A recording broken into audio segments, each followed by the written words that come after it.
Assalamualaikum warahmatullahi wabarakatuh. Perkenalkan, nama saya Bagus Sapiransyah, NPM 22411135 dari kelas MNJ 22C. Di video kali ini saya akan menjelaskan materi statistika ekonomi tentang uji normalitas.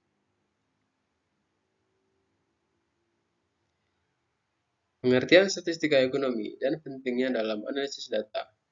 Konsep-konsep normalitas dalam statistika dan pengaruh terhadap interpretasi hasil. Metode pengujian normalitas. Pertama ada pengertian uji normalitas. Uji normalitas adalah proses statistik yang digunakan untuk menentukan apakah suatu set data berasal dari distribusi normal atau tidak. Distribusi normal memiliki karakteristik tertentu, seperti bentuk lonceng, dan banyak metode statistik yang mengasumsikan bahwa data tersebut terdistribusi secara normal. Beberapa uji normalitas umum melibatkan perbandingan antara distribusi data dengan distribusi standar normal. Contoh uji normalitas termasuk uji Shapiro-Wilk, uji Kolmogorov-Smirnov, dan uji Adsonsov-Darling. Hasil uji normalitas dapat membantu peneliti atau analisis dalam memilih metode statistik yang tepat untuk menganalisis data, karena beberapa teknik statistik memerlukan asumsi distribusi normal atau memberikan hasil yang valid.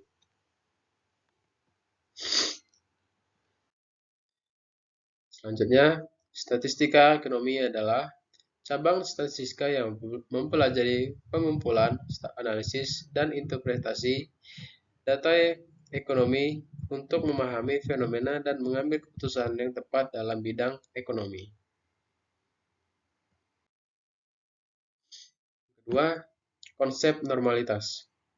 Normalitas merupakan asumsi penting dalam statistika yang menyatakan bahwa ada data populasi atau sampel mengikuti distribusi normal atau kurva lonceng.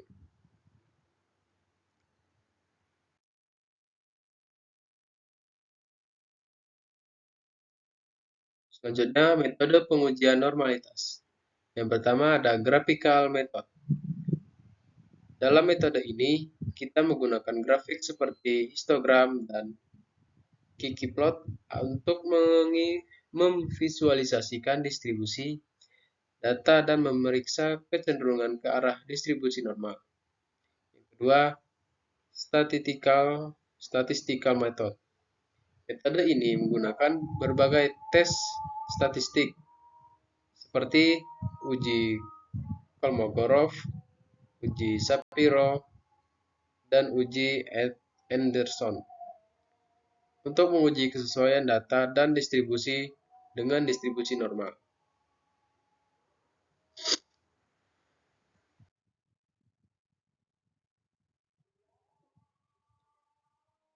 Selanjutnya, uji normalitas dengan graphical method. Yang pertama, histogram. Histogram digunakan untuk menggambarkan distribusi frekuensi data agar dapat melibatkan bentuk distribusinya. Yang kedua, ggplot. Ggplot adalah metode grafis untuk membandingkan distribusi data dengan distribusi normal.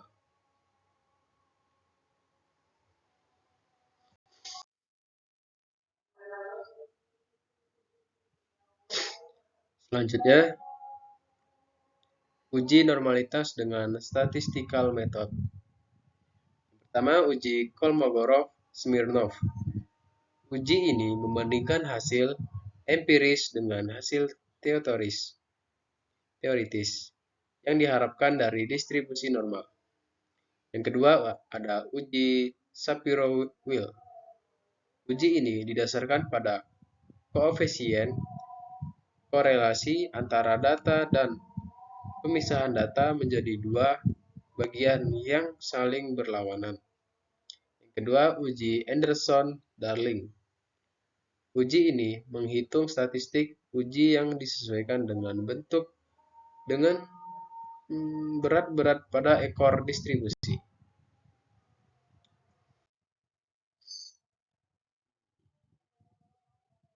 Selanjutnya, interpretasi hasil uji normalitas. Data mengikuti distribusi normal.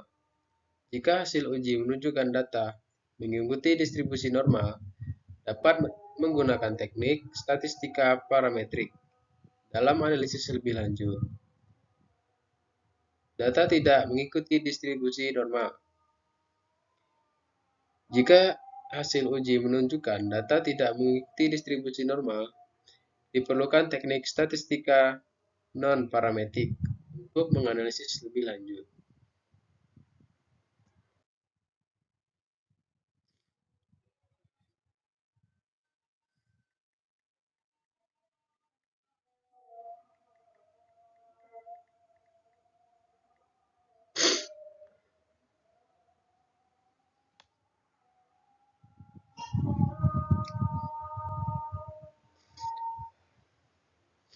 Selanjutnya, kesimpulan dan implikasi. Uji normalitas statistika ekonomi penting untuk memastikan analisis yang akurat dan menghasilkan kesimpulan yang valid.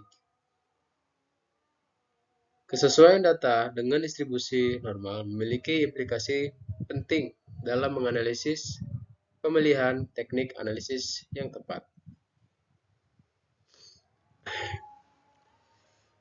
Kesimpulan, uji normalitas bergantung pada nilai value yang dihasilkan oleh uji statistik yang digunakan. Value ini memberikan informasi tentang seberapa kuat bukti yang dimiliki data terhadap hipotesis nol bahwa data berasal dari distribusi normal. Jika value tingkat signifikan misalnya 0,05, maka tidak ada cukup bukti untuk menolak hipotesis nol.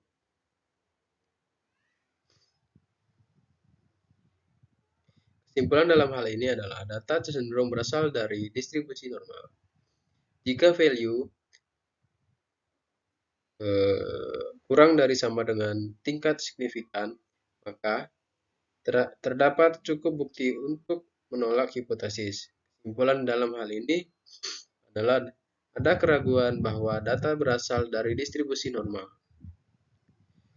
Pentingnya untuk dicatat bahwa hasil uji normalitas tidak mutlak, terutama dengan sampel yang besar, di mana uji sering dapat menunjukkan perbedaan yang signifikan, meskipun perbedaan tersebut tidak praktis. Kesimpulan harus selalu dijelaskan dengan